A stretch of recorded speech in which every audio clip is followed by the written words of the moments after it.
Buenas, mi nombre es Juliana Álvarez y hoy les vengo a hablar acerca del derecho administrativo. Si bien conocemos, el derecho tuvo origen entre Grecia y Roma, que fueron sus civilizaciones pioneras en cuanto a temas de valores democráticos y derechos jurídicos, pero bien, ellos no reconocían la libertad de los esclavos, ni mucho menos el papel político de las mujeres. Sin embargo, fue al comienzo de la Revolución Francesa cuando la gente realmente discutió los principios naturales de la existencia humana, lo que produjo muchas constituciones, tratados al respecto. Sin duda alguna, la más notoria es la Declaración de los Derechos Humanos de 1948, aprobada por las Naciones Unidas en París y que aún es vigente. Aunque la historia registra que más parecido a una Carta de Derechos Humanos antes del Renacimiento fue en Inglaterra en 1215, la cual escribió el rey Juan I, el cual estableció el derecho a la vida de cada uno de los ciudadanos de su reino. También tenemos el origen de tres derechos, como lo serían el origen jurídico, que es aquel que hace la división de los poderes para establecer los límites y tener el control ejecutivo sobre el juez. También tenemos el origen legislativo, que es la separación entre las funciones administrativas y jurídicas, la cual fue entre el 16 y el 24 de agosto de 1790. Y el origen jurisprudencial, el cual data entre 1871 a 1873, donde una niña fue atropellada, gravemente herida por un vagón, el cual era empujado por 4 trabajadores que pertenecían a la fábrica de tabacos operadas por el gobierno. El padre de la niña interpuso una acción judicial por daños y perjuicios, haciendo que el Tribunal de Conflicto se viera responsable a decidir entre las jurisdicciones judiciales y administrativas. Y es aquí donde vemos que comenzó a participar un poco el derecho administrativo, el cual se basa en estudiar las funciones de las instituciones del Estado, en especial aquellas relativas al poder ejecutivo. El derecho administrativo tiene 3 definiciones más.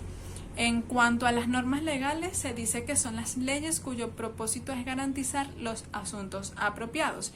En cuanto al servicio público, dice que son las reglas relacionadas a los servicios públicos. Y por último, la definición de Eloy Lares Martínez, quien dice que el derecho administrativo es el derecho público interno, el cual aplica las normas del ordenamiento jurídico. Ahora veremos cuáles son las relaciones entre el derecho administrativo con otras disciplinas legales.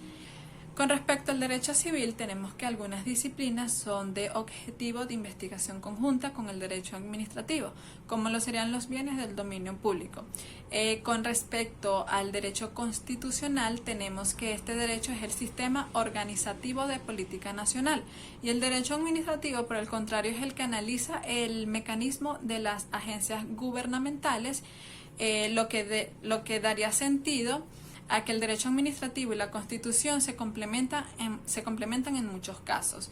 Y por último, con respecto al derecho penal, tenemos que el derecho penal es el que se encarga de cumplir las normas relacionadas con la conducta punible, que son todas aquellas conductas que merecen castigo, y también la aplicación de las sanciones.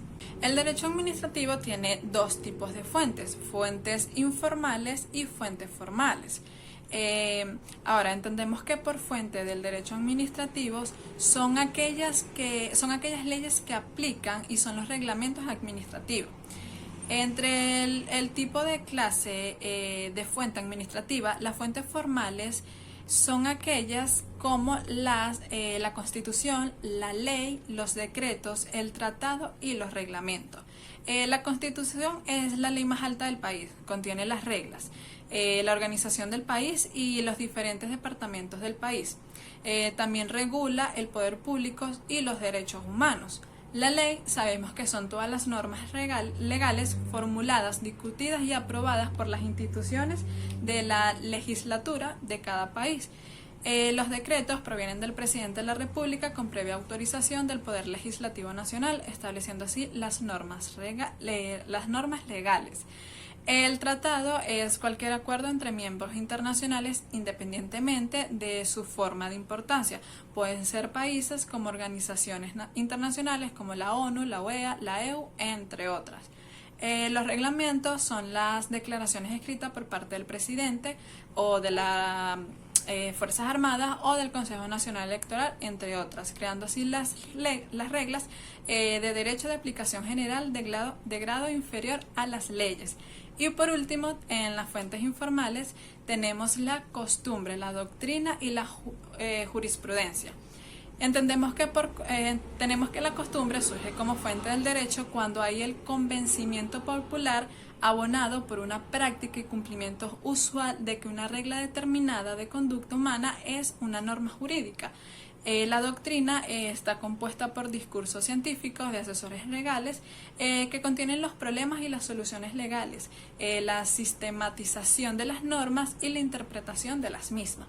Y por último, la jurisprudencia son los fallos judiciales, es decir, son los fallos repetidos con el mismo significado por el tribunal competente de la República. Muchísimas gracias y espero que le haya gustado.